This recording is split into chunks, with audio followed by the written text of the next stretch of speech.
Welcome back to our YouTube channel, FMT channel. All the barricades, I wanna know. Shout out sa inyong lahat, mga solid supporters ng ating channel. Ayan, mega love shout out din sa mga Reyna's communities, mga solid supporters ng Reyna. Ayan, mega love shout out. So, ngayon mag-review ako ng reaction patungkol kay Reyna sa update ng ating Reyna. Ayan. So, hinintay ko din ang live ni Ma'am Rowena Name kasi parang ilang araw din na hindi siya nag-live. Shout out din sa mga community ni Bunso Midet, Litchi Plangel Vlog, sa mga solid supporters din ng mga Midet Barcelona.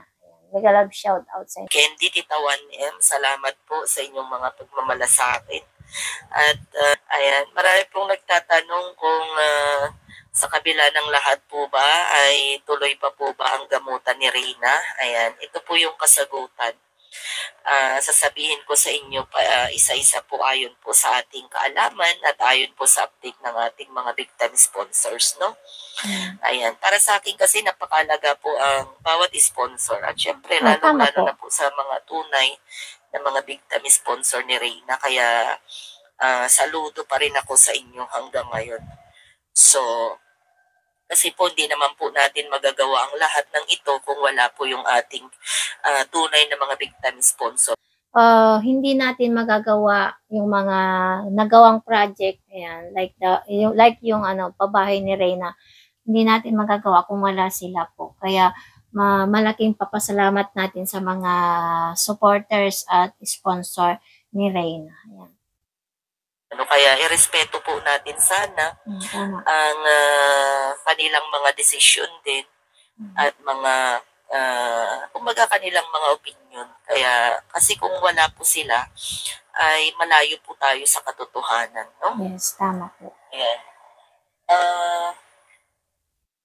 At ayon po, no, unahin natin ayon po sa bigla ang desisyon ni Mama Melanie na pinalayas daw si Yaya Perla. Ayan. Una sa lahat po, hindi po namin naging yaya si Ma'am Perla.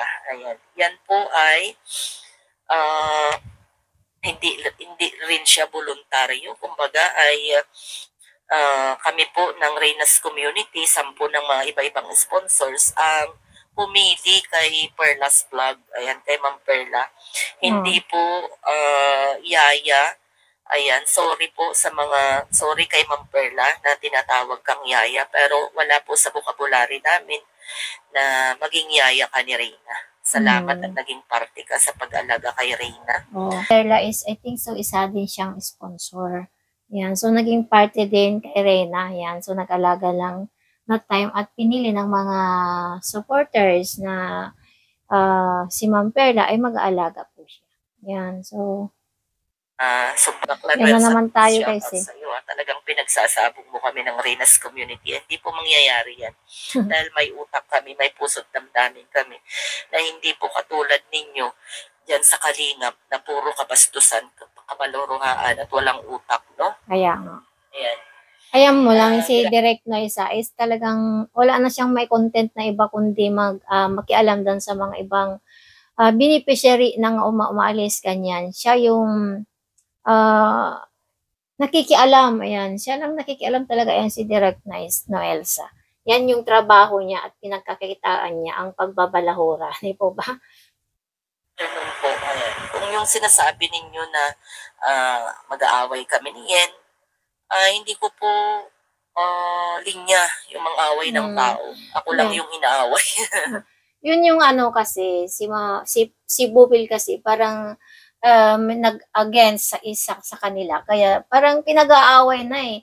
Kaya mag-ingat po tayo sa mga ganyang mga buzzers, guys. Sa community, ayan, pinipilit kayong pag-awayin para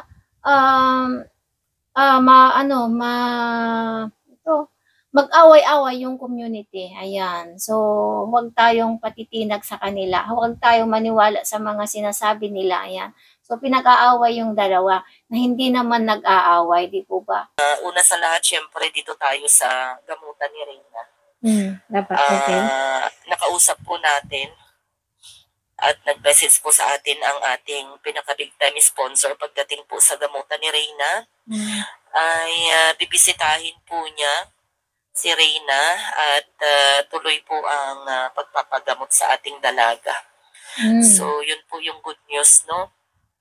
At basta may mga bagay po na kailangan tayong mag-adjust dahil po sa naging desisyon ni Melanie, katulad nga po ng sabi natin, irespeto natin kung ano ang naging desisyon ni Melanie at sana yung mga desisyon na yun ay lalong mapabuti po ang ating dalaga dahil siya naman yung tunay na nakakaalam kung ano po ang mga makakabuti sa ating dalaga. Ang atin lang naman, alagaan din natin ang mga nag-i-sponsor at nagbibigay ng sponsor kay Reyna kasi sila yung nakakatulong at makakatulong kay Reyna.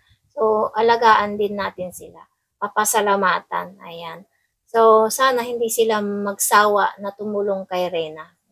Kung ano din ang desisyon ni Ma'am Melanie, irespeto din natin kasi siya yung may karapatan na magdesisyon sa lahat ng bagay para kay Reyna. Po sanang pwede pang mangyari. Yun po yung medyo sa katotohanan. Marami po sanang pwedeng mangyari pa dito sa community ni Reyna. So, antayin po. Marami pang mga binabalak talaga ng mga sponsor para kay Reyna. Yun yung point talaga yan. Kasi yung awa nila at gusto nilang maganda ang kinabukasan ni Reyna, maganda ang kalalagyan, ayan. So maraming mga balak talaga ang mga sponsor para kay Reyna. Sana hopefully natuloy-tuloy yung pagtulong nila, no, kay Reyna. So panoorin natin guys kasi mayroon pang part na parang comment tayo ni si Ma'am Rowena Nim kung kailangan ba na update, ayan, sinong gusto pa na may update si Reyna or wala na. Ayun po natin. Siyempre, hindi po kami nag-usap ni Mama Melanie sa mga bagay-bagay na kailangan ko sanang i-open sa kanya. Yung mga bagay-bagay na pwede pang mangyari dito sa community or para sa ating dalaga na lang. So, katulad nga ng sinabi ko, ang mga sponsor naman ay hindi naman yan basta magdesisyon na wala po sa linya.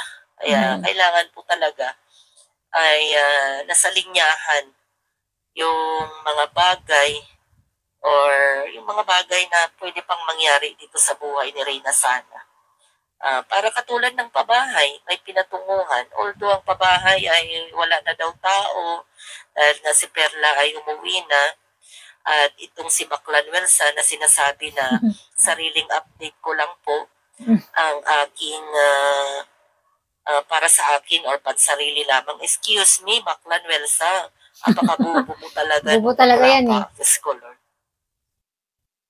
Apakabubo talaga ni Welsa. Anong update ang pinagsasabi mo? Si Perla nagla-live araw-araw.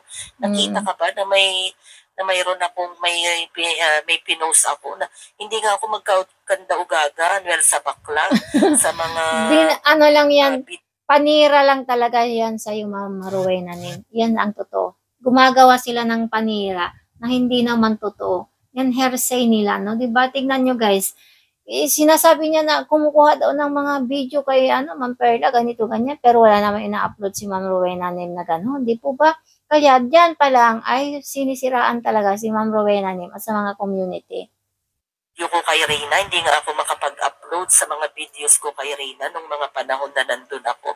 Kukuha pa ba ako ng update kay Perla? Bobo mo talaga, no, bakla.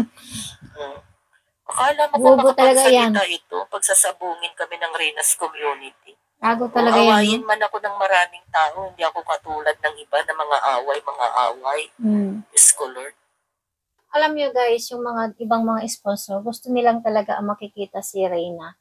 Pag habang binablog talaga, parang yung mga, parang nainganyo din sila na magbibigay ng mga sponsor. Ganyan talaga ang katotohanan. Kasi mahal nila na Reyna at gustong-gusto nila. Kaya nga, minahal nila Reyna kasi nag-start siya sa social media. Nakita nila doon anong sitwasyon. Siyempre, mga taga-subaybay ni Reyna, kailangan talaga na may update din kay Reyna para mas talaga yung mga taga-sponsor is talagang nainganyo talaga na magbibigay sila ng tulong kay Reyna. So, kasama din yan kasi nasa social media na tayo. So, sinusubaybayan talaga ni Reyna. Yan. Gusto nila talagang sinusubaybayan. Ayan. Gusto nila talagang nakikita din sa vlog. Pero, yun, i-respect natin ano ang desisyon ni Ma'am Melanie. Di po ba? I-respeto natin kung anong desisyon ni Ma'am Melanie. So, kailangan din, yung para sa akin, sana, please lang, sana, may update din. Kasi, isa ko din, naghahanga kay Reyna. At, siyempre, mamimiss ko din pag hindi ko siya nakikita. Diba? So, ayan. So, hanggang dito na lang aking short video, guys. Thank you so much sa mga manonood. Ayan. Sa mga lahat po nagsusubaybay sa atin. Thank you so much. Sa mga halat po ng mga community ni Reyna, thank you so much. Sa mga lahat ng mga sponsors, solid supporters, ayan. Thank you so much sa pagsusupport niyo sa akin. Sa lahat din ng mga community ni Bunso Mindat Litchip Girl Vlog, ayan. Thank you so much sa mga supporters na nagsusubaybay din sa atin. Ayan, thanks so much. And that's all. Goodbye. All the barricades, I wanna know why they hold me back. Need a miracle to break me through.